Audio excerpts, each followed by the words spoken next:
Sebenarnya apa yang membentuk identitas kita? Kita selalu ngerasa kita bebas memilih kan? Kita bebas memilih pakaian yang mau kita pakai, pekerjaan yang kita inginkan, atau bahkan pendapat yang pengen kita sampaikan. Tapi gimana kalau itu semua sudah ditentukan oleh yang namanya ideologi? Nah, ini kita masuk ke pemikiran seorang filsuf namanya Louis Althusser. Nah, dia itu punya teori namanya interpelasi. Nah, gimana cara interpelasi bekerja? Yuk kita bahas. Bayangin ya, kamu lagi jalan santai gitu di taman atau di mall, tiba-tiba ada orang ngomong, "Heh, lu yang di sana," gitu.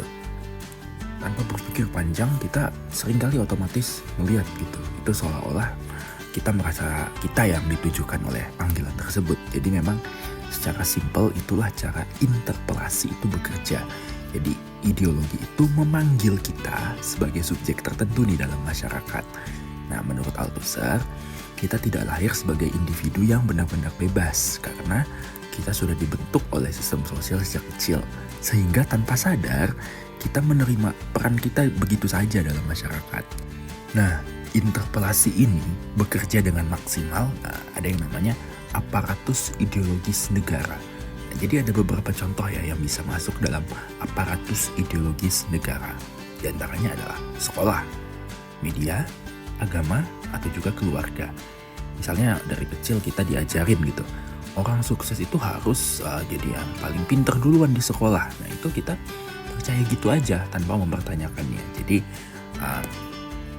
itu bukan kebetulan gitu ya, itu emang hasil dari interpelasi itu sendiri.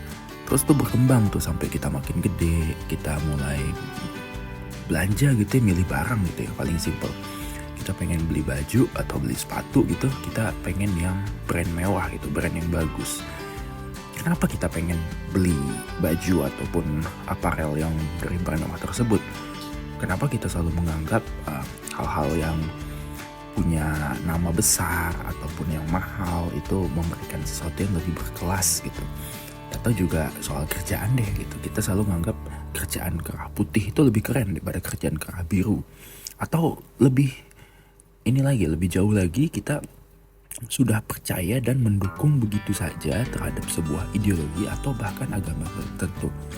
Seringkali kita ngerasa itu semua pilihan kita sendiri, padahal bisa jadi itu hasil dari interpelasi ideologi yang sudah membentuk cara berpikir kita sejak kita kecil. Nah, dari kecil di sekolah kita udah dibilang bahwa anak pintar itu yang patuh, bukan yang kritis. Kita scrolling medsos apa gitu, kita diberikanlah citra atau image tentang apa itu standar hidup yang ideal. Nah, dan juga kita terus dituntut untuk bekerja keras tanpa mempertanyakan sistemnya apa, sudah adil atau belum gitu, sudah transparan atau enggak.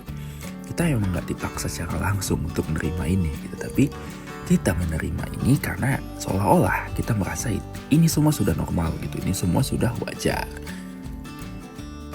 Kesimpulannya, interpelasi itu membuat kita menerima peran sosial tanpa kita sadarin. Jadi lewat sekolah, media, ideologi, keluarga gitu, itu merupakan alat-alat utama interpelasi gitu. Kita ngerasa punya pilihan, padahal itu semua sudah dibentuk oleh sistem.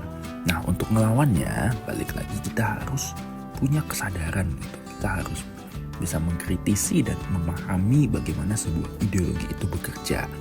Coba, menurut kalian ada nggak fenomena-fenomena lain yang menunjukkan kita sudah terjebak dalam interpelasi? Coba kalau ada, share komentar kamu gimana. Oke, sampai jumpa di episode berikutnya.